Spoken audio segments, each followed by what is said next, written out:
Trajtimi pa ndërgjegjshëm mjekësor e kërkon edhe elementin e dëmit, që në këtë rast thuhet se nuk është vërtetuar, por në rastin konkret shoqen dyshimet se mund të ketë pasur elemente të veprës penale të keqtrajtimit gjatë ushtrimit të detyrës zyrtare apo autorizimeve.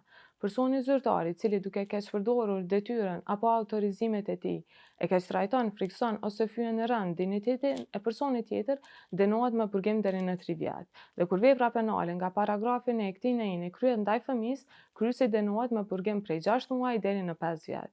Megjithatë, siç duket, ky rast nuk është trajtuar në këtë drejtim. Betimi për drejtësi ka kërkuar përgjigje edhe nga prokuroria dhe nga gjykata.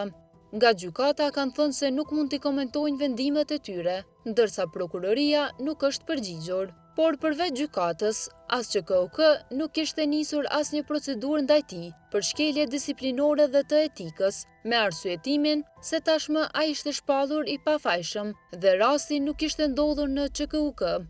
Përgjegjësia penale nuk është ndërlidhur me përgjegjësinë disiplinore.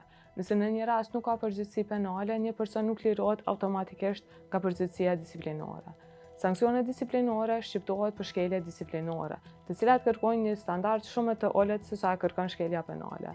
Për këtë arsye, asnjë institucion nuk duhet të përjashtojë përgjegjësinë disiplinore për shkak të mos evidentimit të përgjegjësisë penale.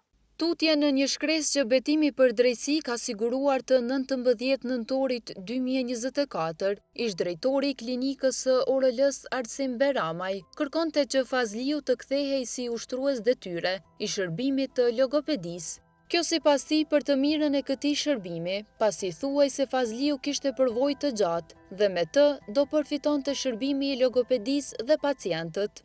Në kohën kur kishte ndodhur rasti, Fazliu ishte pa licencë nga Oda e Infermierëve e me licencë të skaduar nga Ministria e Shëndetësisë. Megjithatë, ndonse në klinikën private ishte pa licencë, prokuroria nuk ka trajtuar edhe aspektin e elementeve të veprës penale të ushtrimit të kundërligjshëm mjekësor.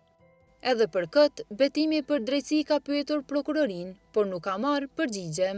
Paradoksi qëndron në atë se përderisa Fazliu nuk kishte licencë për vete, ai ishte në komision për lëshimin e licencave.